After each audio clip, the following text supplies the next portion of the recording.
小小，我看到一扇光门，是不是只要穿过去，我就能见到你？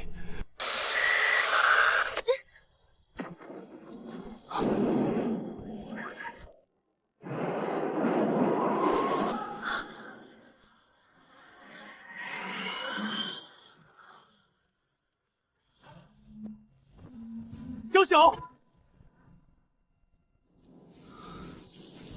我操！我操！马克，开枪！等等。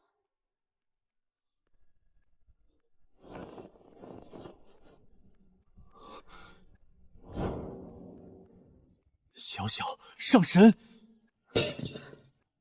营北辰，大渊皇帝。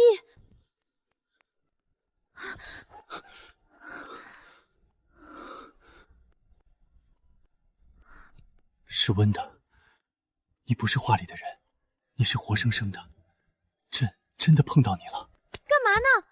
古代人一上来就动手动脚啊！你怎么穿过来的？朕刚才太妙，神鼎突然红光大作，朕怕你出事，没多想，拔剑就冲进来了。看来是上苍见朕心诚，给了这道跨界之门。Boss， 你没事吧？马克，别进来，我没事。哎呀，我的金主爸爸，你这一身出去，明天我就得上社会新闻头条。走，先换衣服。陛下，欢迎来到21世纪。还有，你赶紧把这套能进博物馆的龙袍脱了。朕的龙袍是大渊国宝，岂能随意卸下？大哥，轻点儿，我的押金。北蛮王庭的纯金，够赔你的押金了吗？陛下您随便砸，不够这还有墙。您想练拳，我立刻给您画靶子。您先脱，我去给您找换衣服。给，入乡随俗，先穿这个。那什么，你赶紧换上，换完去洗澡。这布料倒是软，可这剪裁为何没有甲片，也没有束带？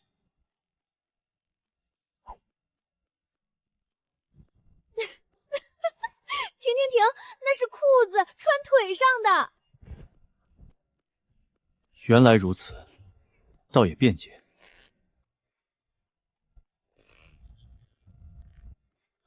这是什么机关术？这些细小金属齿竟能靠这个滑块合上又分开。小小，若非亲眼所见，朕真不敢信世间有这种精密之物。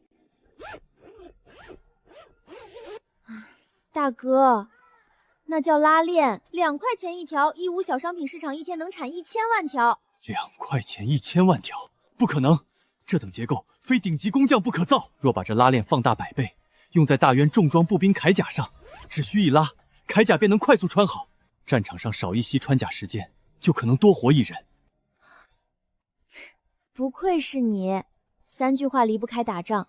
拉链原理我回头给你找结构图。现在立刻马上去洗澡。你身上的味道，快把火灾报警器熏响了。听好，银色把手往左是热水，往右是冷水，往上提就出水。洗发水、沐浴露在那边，按一下就出沫子，洗不干净不准出来。既来之则安之。小小的世界，果然处处都是仙家法宝。有刺客！安气！没有火，没有炉灶，热水竟然源源不断。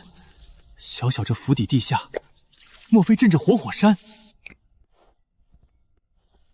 此物洁白，中间还有清水，莫非是小小平日洗脸的浴盆？北辰，洗完没？那个白色的是马桶，用来上厕所的，就是你们说的公房。上完按上面银色按钮冲水。公房。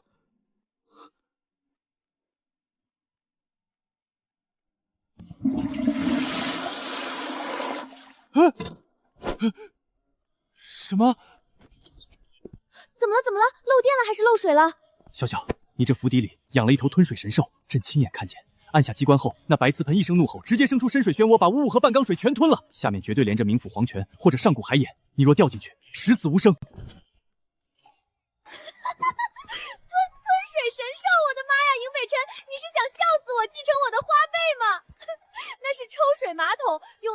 原理和大气压强，下面连着城市下水道，不是什么冥府海眼。原来又是物理法则。那这魂吸原理能否用于大渊抗洪排涝？若在黄河决堤处造一个极大的马桶……停！打住你那疯狂的基建脑洞！大半夜折腾这么久，你不饿吗？既然来了我的地盘，今晚让你尝尝现代文明真正的结晶——烧烤、小龙虾、火锅。算了，大半夜就来点有灵魂的炸鸡和冰啤酒。你对着这块发光的砖头点来点去，是在向天界传人谕，让他们降下神粮？这叫外卖 APP。附近3公里的厨师做好饭，会有黄色铁骑骑电驴送来。我们坐这儿等20分钟就行。不必生火，不必御膳房，连门都不用出，点2下，天下美食便有人送来。此等生活，比朕在深宫之中还奢华100倍。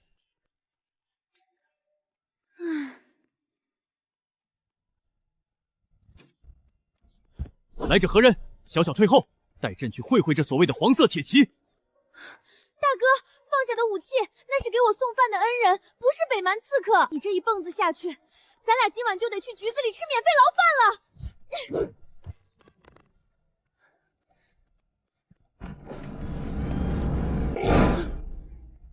尾号8869的顾客是吧？您的炸鸡啤酒，祝您用餐愉快。那啥，麻烦给个5星好评啊！看见没？人家是靠双手劳动吃饭的良民。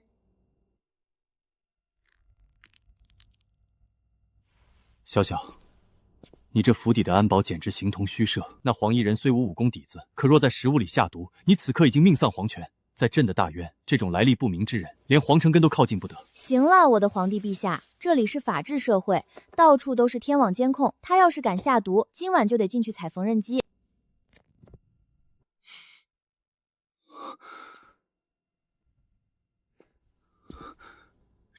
这是……喏，尝尝，刚出锅的，肯定比当初放凉了扔给你的那桶好吃10000倍。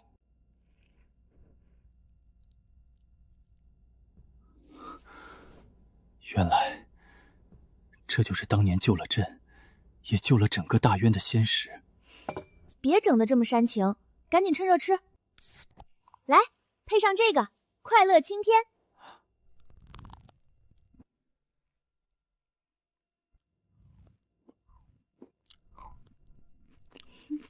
好吃吧？来，喝口这个溜溜凤。这水里竟藏着这么多小气泡，还冰得刺骨。莫非是用消食制冰法镇过的琼浆？那是2氧化碳，别管那么多，喝就完了。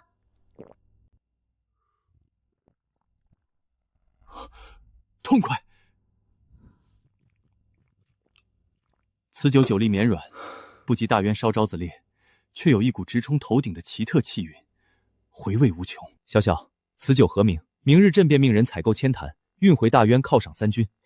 大哥，这是工业拉裸啤酒，也就是大绿棒子的易拉罐版，超市里3块钱一听，你还采购千坛犒赏3军？你信不信大渊士兵喝了这玩意儿，半夜全得起来找厕所？3块钱，方才拉练2块钱，这等奇酒竟然只需3块钱。小小，在你们这方世界，金银之物莫非如路边沙石一般廉价？恰恰相反，黄金在我们这儿依然是硬通货。便宜是因为现代社会有极度发达的工业生产力，机器一响，一天能生产几10万罐，成本被压得很低，所以才卖得便宜。这个叫流水线作业，懂不懂？流水线，极度发达的工业生产力。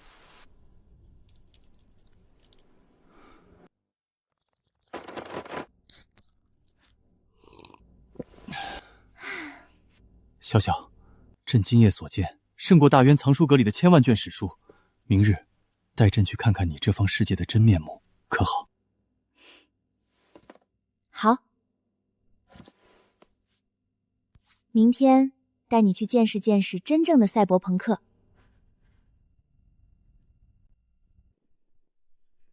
小小，小小，快醒醒，出大事了！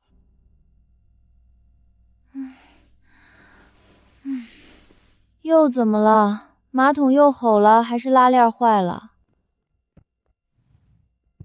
不，你看外面。那是何等奇观！那些高塔竟是用琉璃铸成的，还高到直指天穹。这等工程，究竟耗费多少国财，又抑制了多少劳工才建成？那叫摩天大楼，不是水晶，是钢化玻璃和钢筋混凝土，也没浴室100万劳工，全靠起重机和建筑机械，一般几年就能盖好一栋。几年？如此高塔只需几年？走吧，光看没用，我带你近距离体验一下。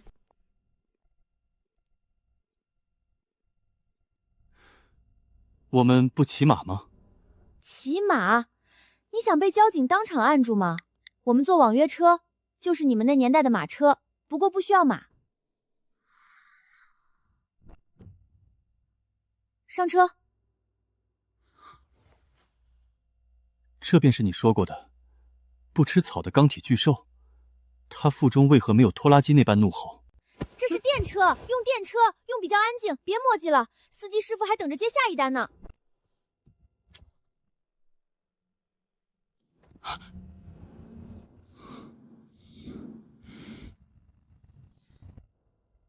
若大渊能有这种无声又迅捷的钢铁车，就算只运粮草辎重，也足以改变战局。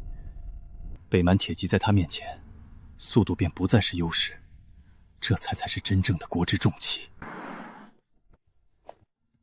到了，下车吧。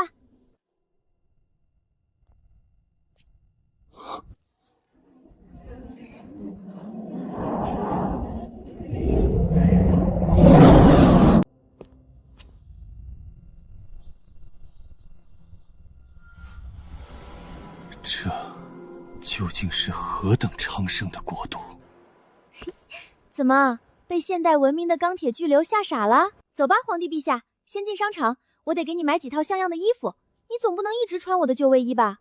小小，朕没有被吓傻，朕只是在想，你出生在这样繁华的世界，却愿意一次次用那些资源去救朕那个破败的大渊。这份恩情，朕这辈子怕是还不清了。谁要你还了？少废话，走，今天本副博单体验买的快乐。这又是什么机关？楼梯竟能自己动，还能把人送到高处。这叫自动扶梯，靠电力驱动，别大惊小怪。站稳，手扶黑色体带，别想着拔你的假想剑，这里没有刺客，只有保洁阿姨。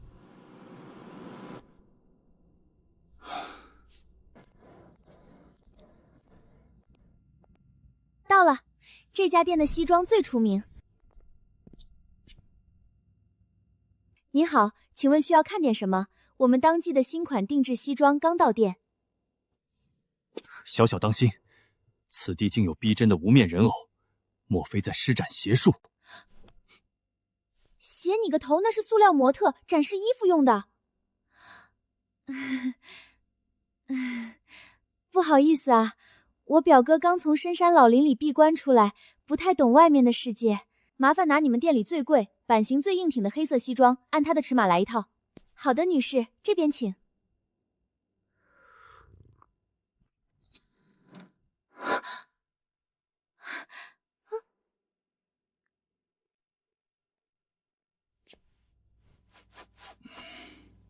小小，这衣服把四肢束得太紧，若遇刺客，连拔剑都会受限。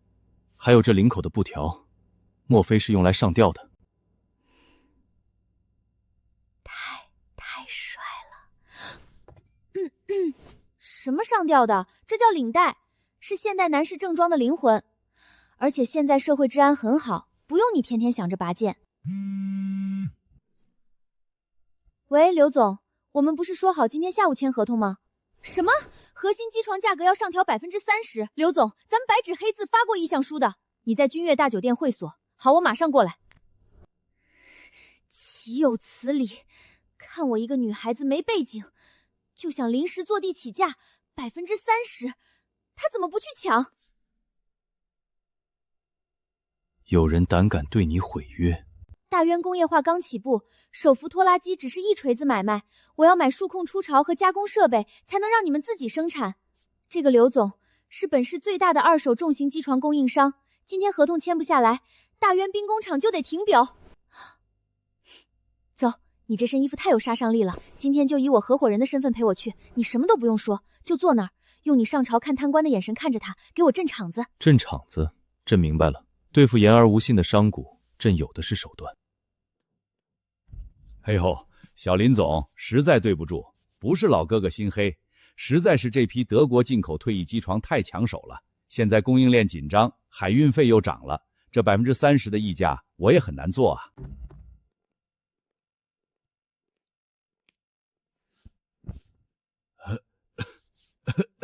小林总，这位是？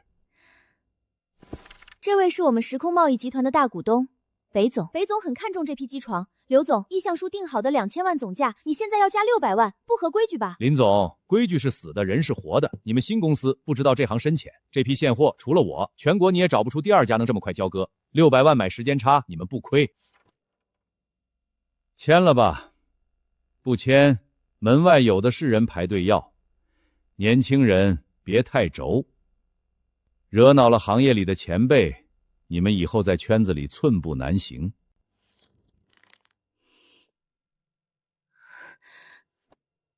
你方才说，若是不签，要让小小寸步难行。北总，商场如战场，我这也只是善意提醒。商场如战场，你可知什么是真正的战场？真正的战场是尸山血海，是浮尸百万。我经历的战场上，若有人敢在军需上克扣1分，敢阵前毁约乱军心，在我的规矩里，此等奸商当吃草，株连9族。你方才说规矩是死的，人是活的，那我问你，你现在是想当死人还是活人？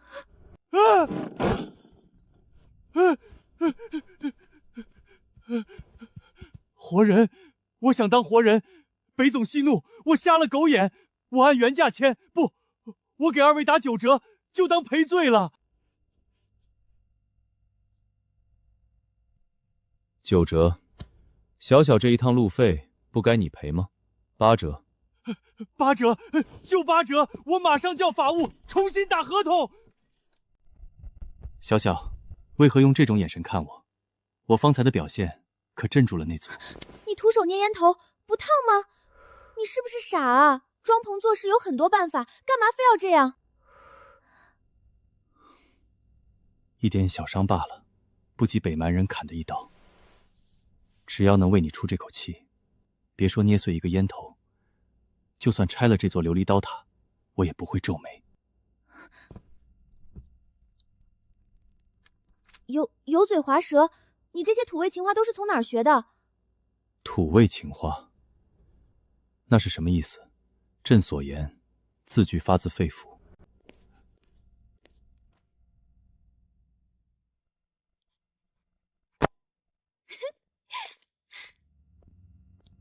太爽了，足足省了400万啊！北辰，你简直就是我的招财猫。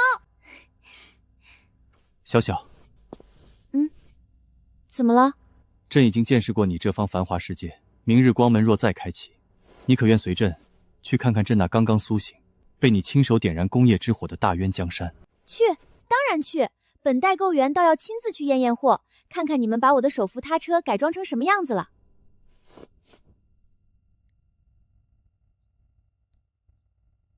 你先回去，我再去采购点东西。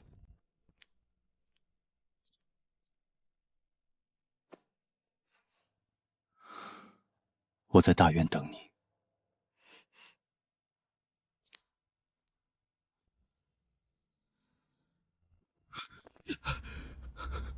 陛下，神鼎光芒又变了，这次是蓝色的。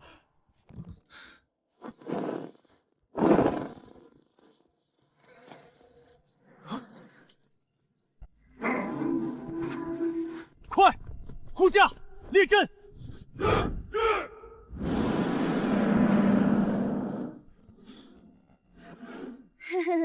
那个，好久不见啊，各位！恭迎小小上神降世，天佑大渊！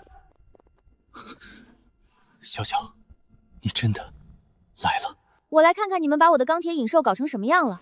顺便，我还给李尚书带了点真正的大礼。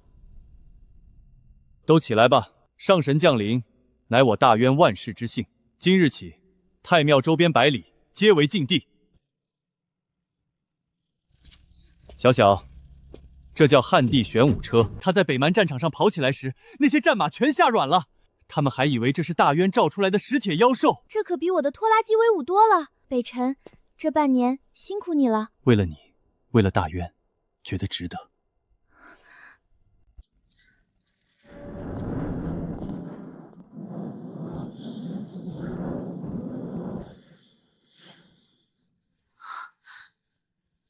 这哪还是封建军营，这都快成现代工业园了。小小，你快看，这是我们刚试出来的蒸汽机核心部件——活塞。我们照书中所言，用硬木做模具，反复浇铸，终于磨出了合格活塞。只要装上它，蒸汽机便能自主运作，再也不用人力摇那破把手了。陛下，上神，大喜事！皇庄送来的加急奏报。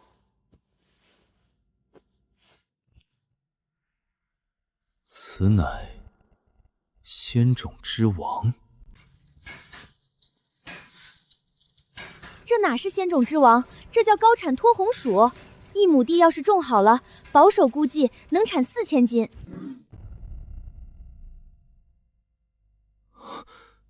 4000斤，小小，你确定不是400斤？翻10倍，4000斤。如果大渊推广它，不出3年，整个北境甚至全天下将再无饥饿。再无饥饿，再无饥饿啊！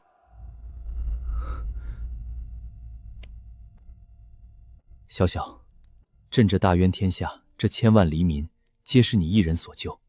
若这天下有神，那神的名字必定是你。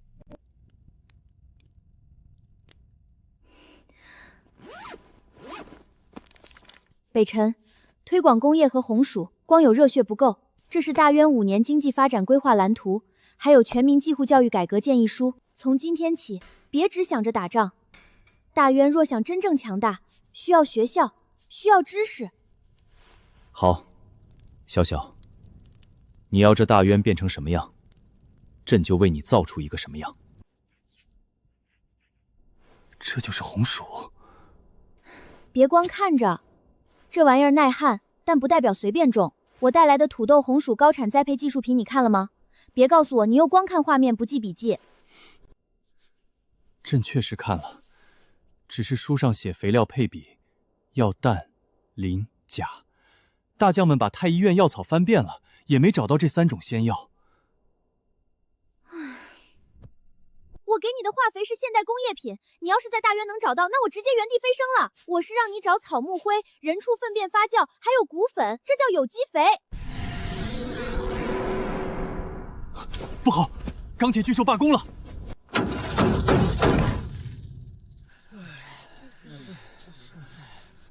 陛下，上神，这神兽它不喝柴油了，刚才还好好的，突然喷了一股黑气，就再也摇不动了。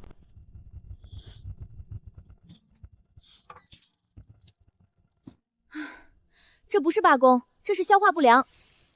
消化不良？你们给它加的柴油是不是掺了水，或者在露天大铁桶里放久了进灰了？这是高精度现代柴油机，对油品要求很高。你们这么存油，直接堵了喷油嘴。朕本想建个大油库，但不知如何防烧防灰。别急，这正是为什么要教你们物理和化学。所有工匠集合，今天不炼铁，也不种田，全体上课。这是气缸，这是活塞，这就好比你们拉风箱，风箱漏气了，火能旺吗？那马动机制部门风不旺吗？发动机进不去干净油，它也跑不动。大旱3年，赤地千里，朕愧对列祖列宗，愧对天下苍生。大渊的万里江山，难道要葬送在朕的手里吗？陛下，北方五洲，赤地千里呀！臣昨日查验渭水，水位已经下降2丈，河床都露出来了。黄庄仙种虽比麦子耐旱，可若再有10日无雨，也会尽数枯死。钦天宴怎么说？钦天琛说星象紊乱，太白犯主，荧墨守心，此乃上古大妖汉敌出世之兆，恐怕北方还有2个月无雨。荒谬一派胡言！什么旱魃出世，什么荧墨守心，朕不信这些怪力乱神。若钦天监只会求神拜佛，妖言惑众，朕今日就摘了赵廷的脑袋。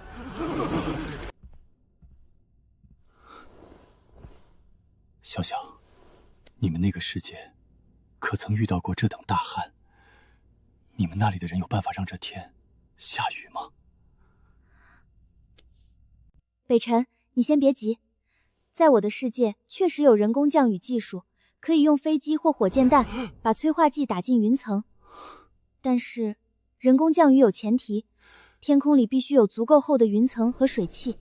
现在外面万里无云，空气干得挤不出水汽，就算把最先进的增雨火箭搬来也没用。天亡我大冤，天亡我大冤啊！李尚书，别急着哭丧。现代危业抗灾从来不是只求老天开眼，天不下雨，我们就去别的地方找水。求天不如求地。求地。渭水水位下降，老井干涸，只是地表浅层水枯竭，在这片土地下方，上百米甚至200米的岩层之下，可能藏着深层地下水脉。上神不可啊！100米深井，大元最老练的井匠也挖不下去。那么深的地方，就算有水，人力也提不上来啊！李尚书，谁说我们要用人力提水了？你们是不是忘了，我那个世界最不缺的就是不知疲倦、力大无穷的钢铁巨兽。这一次，我要让你们见识一下什么叫真正的工业降维打击。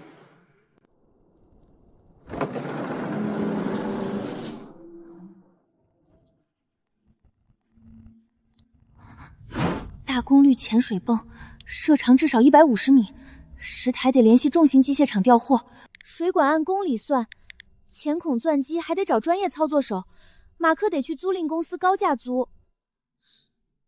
柴油不够烧几天，必须引入太阳能，建立分布式光伏避震站。天哪，这是一笔天大的开销，现金流根本不够。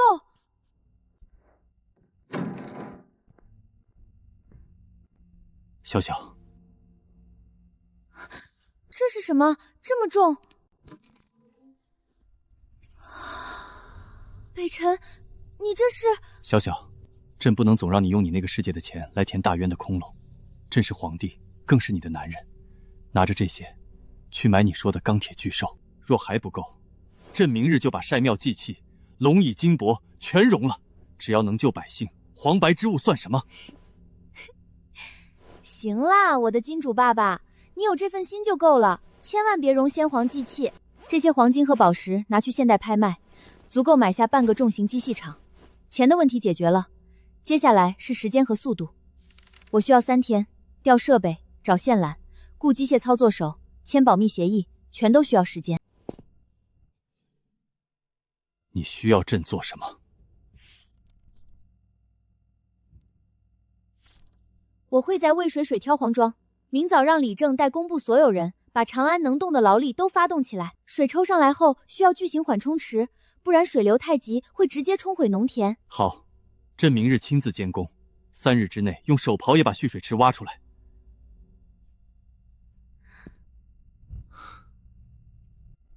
乖乖等我回来，太庙必须封锁，别让任何人靠近光门。重型机械穿越会产生空间震荡，普通人靠近很危险。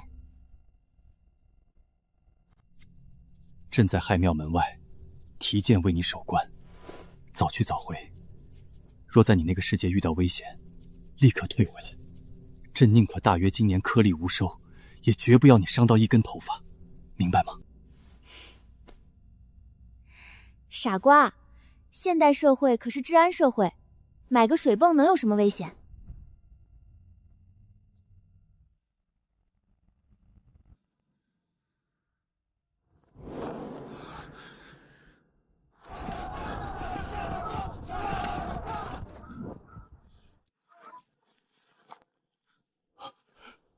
陛下这是中了什么邪术？难道真要挖坑祭天？闭嘴！此乃上神临走传下的抗旱大阵，你们只会动嘴，快去搬砖运土！都没吃饱饭吗？3天内12个碎水池和引水局建不好，全都发配岭南。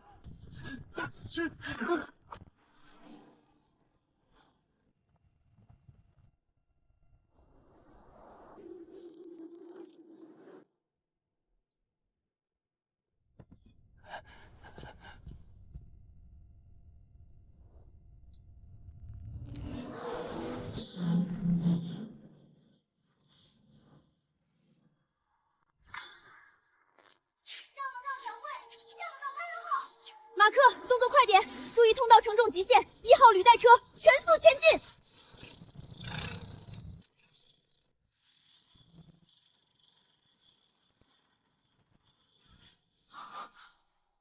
终于等到了。物资安全抵达。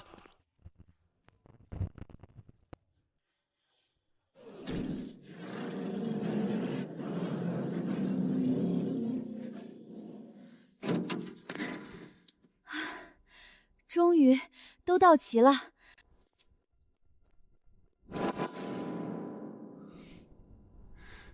小小，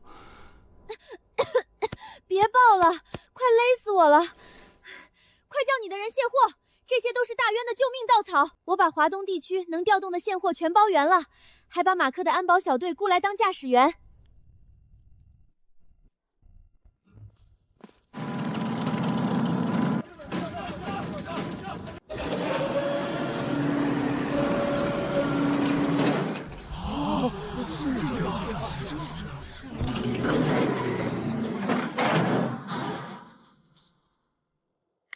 启动。李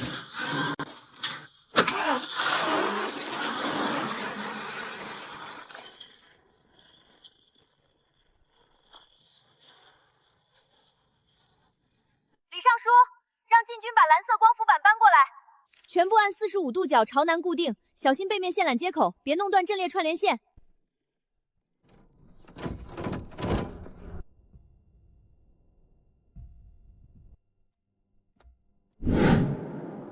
小小，这些太阳能板，当真能把这恶毒日光变成驱动钢铁巨兽的伟力？这叫光电效应，是能量转化。阳光越毒，旱情越重，它发出的电就越多。北辰，我们要用老天爷降下的灾，反哺这片干涸土地。老天爷想渴死我们，我们就借天之火，燃地之水。用老天爷的灾，反哺土地。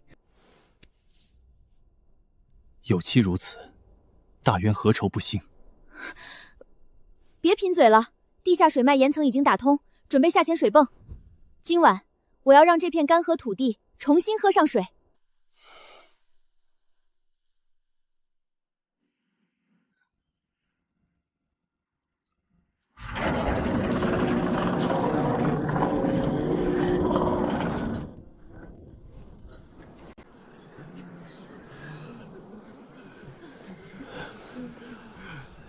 那黑管子里真的能出水吗？那么深的地下，那是黄泉，除了上天降雨，谁能把水拽出来？马克，清场，所有人员退后10丈，离开出水口和戏水池边缘。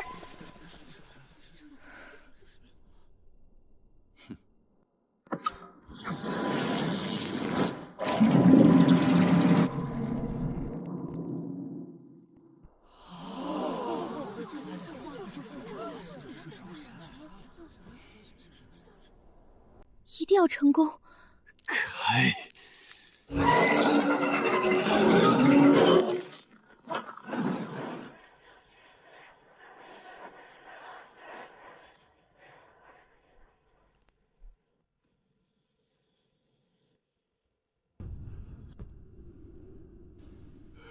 水是水，清澈见底的活水啊！这便是希望。成功了！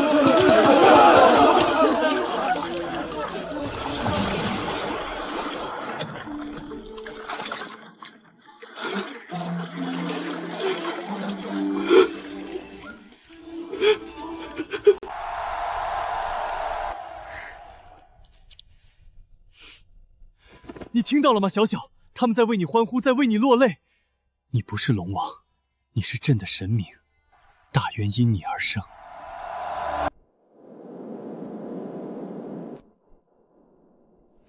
这只是第一步，北辰。极端干旱往往只是灾难前奏，大旱之后，生态链断裂，会有更可怕的复生灾难。大渊的考验还没有真正结束。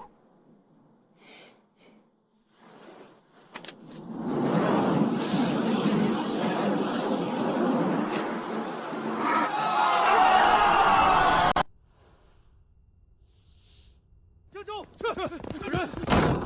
陛下，北方急报，天塌了啊！冀州、并州交界处发现漫天乌云，连绵数百里，所过之处寸草不留，是蝗灾。数以百亿计的飞环正顺着北风扑向长安，最多3日就到黄庄。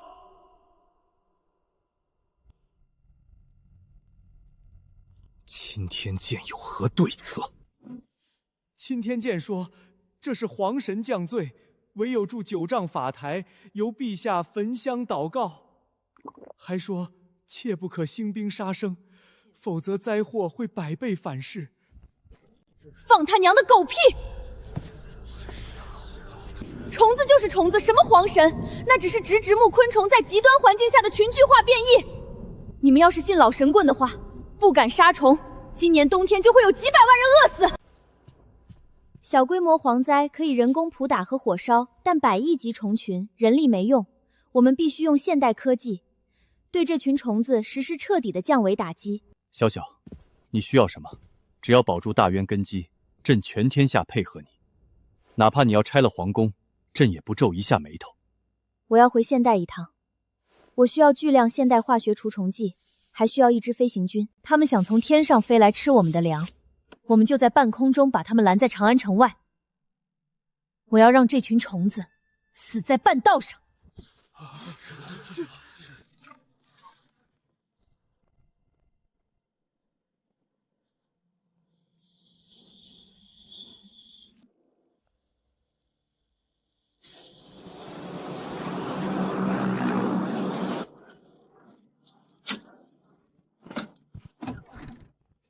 Boss， 风向平稳，蝗虫前飞距离拦截线还有3公里。所有机组全负荷预热。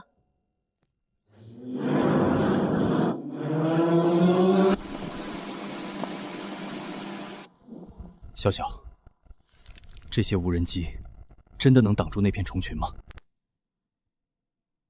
北辰，看好了，这不是小飞鸟，这是现代工业文明的空中力量。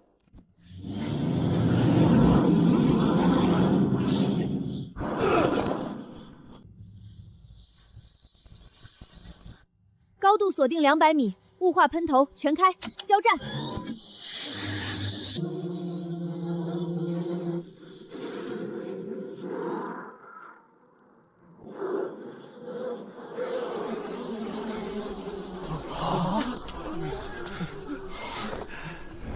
杀得好！什么皇神，在上神钢铁法宝面前，全都是虫子！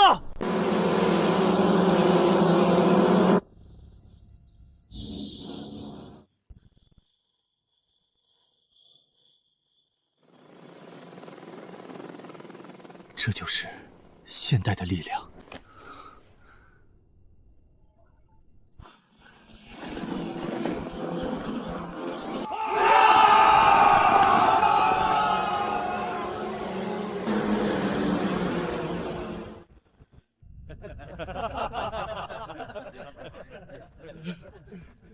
上神，老臣敬您一杯。您救了红薯田，也救了老臣这条命。从今往后，老臣这条命就是上神的。李尚书，快起来！大过节的，别说什么死不死的。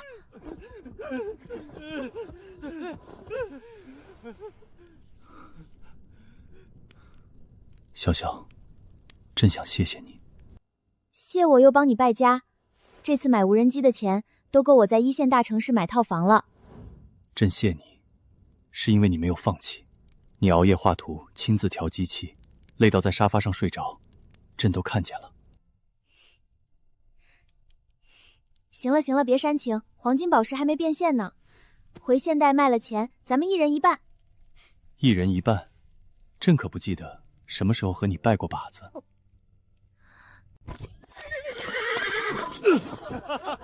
陛下，北蛮人打过来了！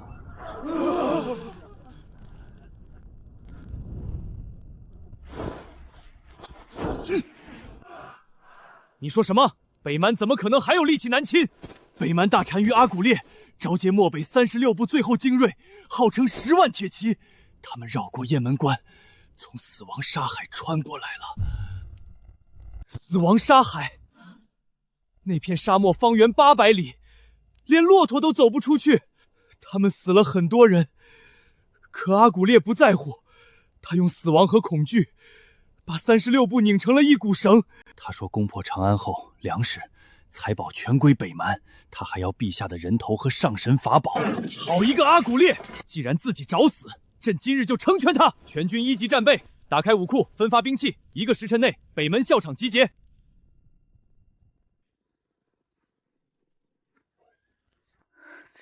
北蛮10万铁骑，现在离长安还有多远？最迟后天清晨就到长安城下。给我1天，明天这个时候我要回现代一趟。3万古代步兵正面硬刚10万游牧骑兵，那就是送死。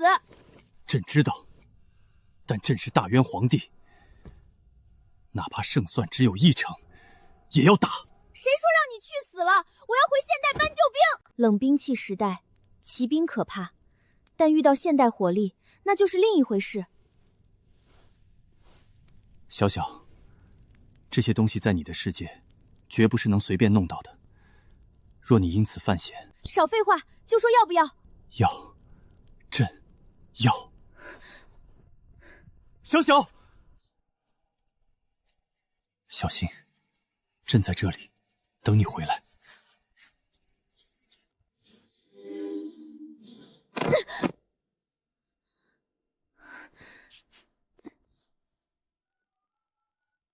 马克，少废话，我需要一批特殊装备，数量不小，必须尽快送到。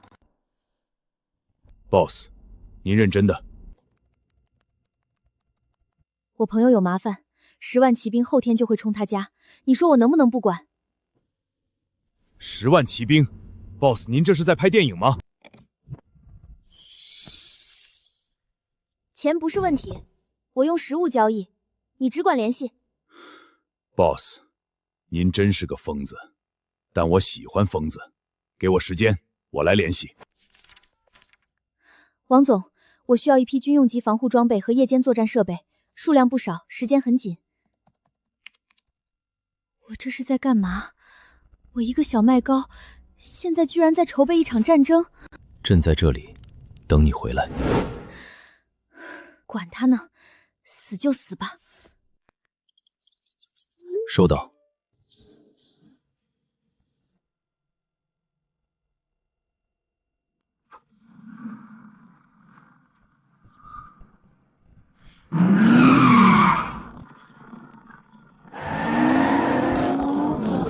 护驾！护驾！都别动，这是上神的仙家法宝。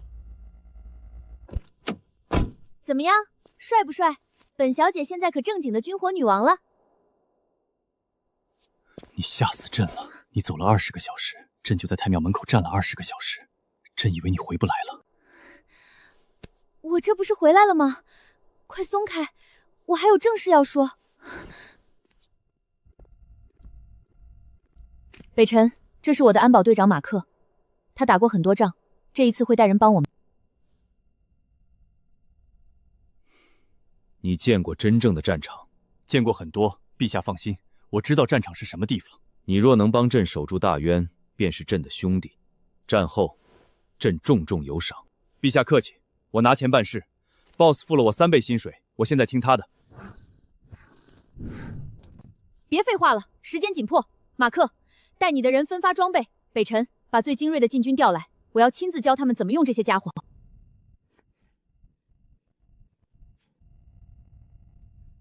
此乃仙家法宝，怎这般沉重？我知道你们以前打仗靠刀剑长矛，从今天开始，你们要学会用这些现代铁器保命。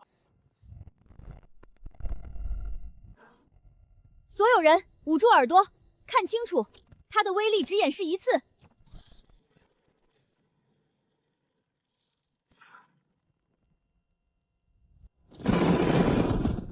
上臣接位，战无不胜。明天北蛮就要到了，现在不是磕头的时候，你们要做的是尽快熟悉这些装备，学会听指令、守阵位，互相掩护。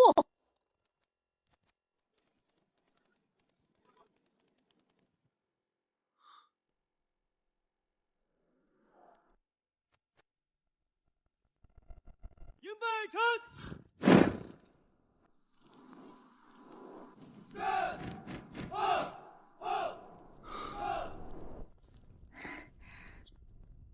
陛下，怎么不休息？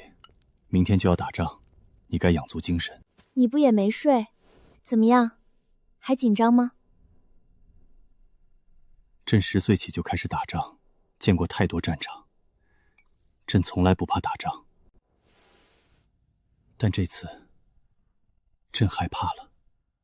害怕什么？害怕你受伤。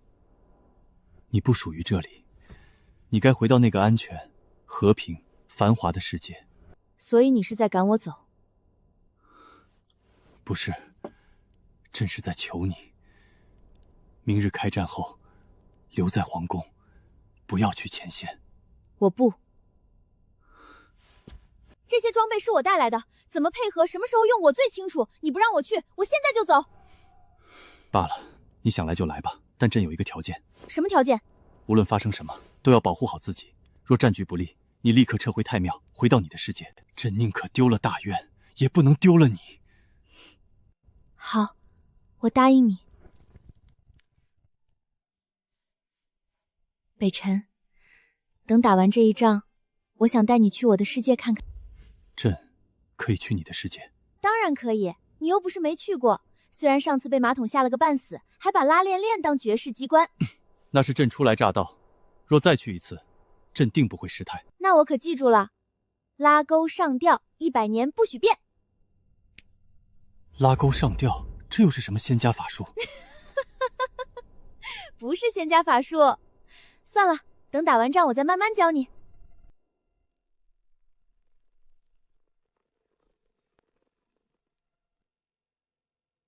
骑兵方阵规模庞大，正全速逼近。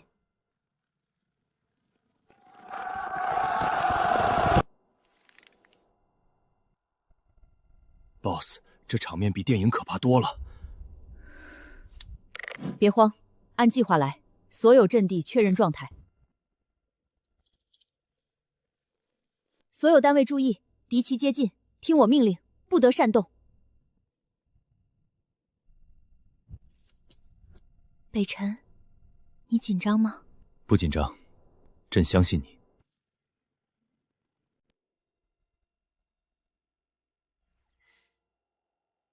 开火！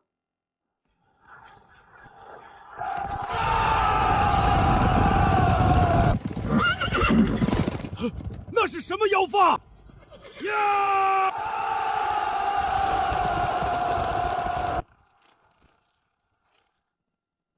支援阵地，开火！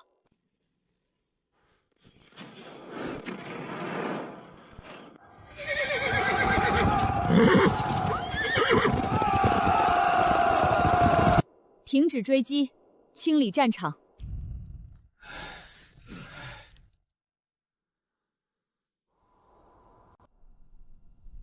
赢了，我们这就赢了！大渊万岁！陛下万岁！上神万岁！结束了，终于结束了。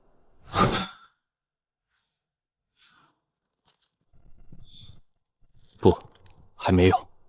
他们想绕到西门，那边守军薄弱。马克，调2组机动火力去西门，快！禁军第1营，跟朕来。等等，你疯了！现在赶过去太危险。西门破了，长安就破了，朕不能退。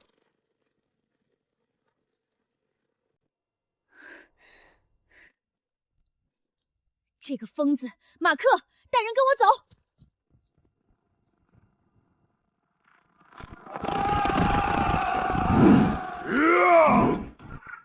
大渊的软蛋们，爷爷来啦！放箭！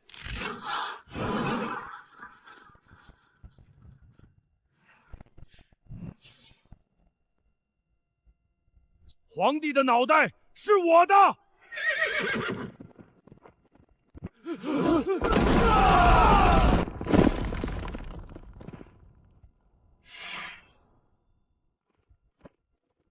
来吧。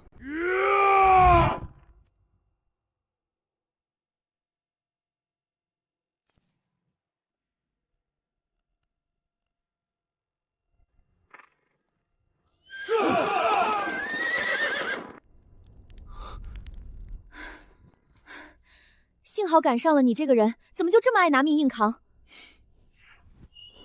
小小，你又救了朕一命。少废话，赶紧回去主持大局。当皇帝的跑来单挑，像什么话？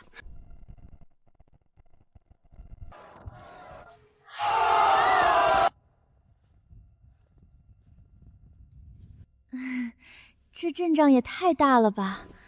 万岁！上神救命之恩，臣等没齿难忘。行了行了，都起来吧，我真不是什么神仙。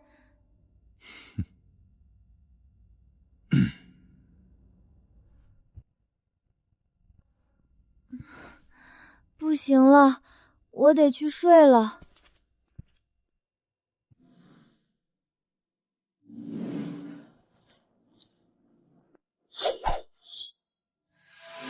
怎么回事？时空门要关闭了，这是能量耗尽的前兆。那你怎么回去？不行，进不去了，通道已经不稳定，强行穿越会出事。我回不去了，至少暂时回不去了。对不起，是朕害了你。别哭了，我又没怪你。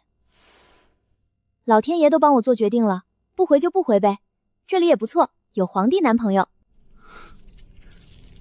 不过，你得答应我一件事，以后不许再叫我上神，叫我的名字叫小小。再叫上神，我就偷你龙袍，让你光着膀子上朝。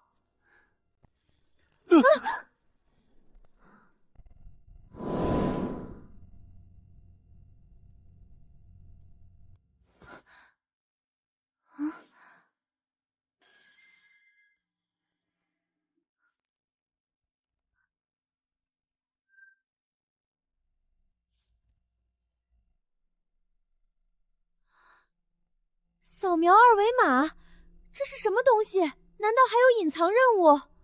接下来我们要怎么做？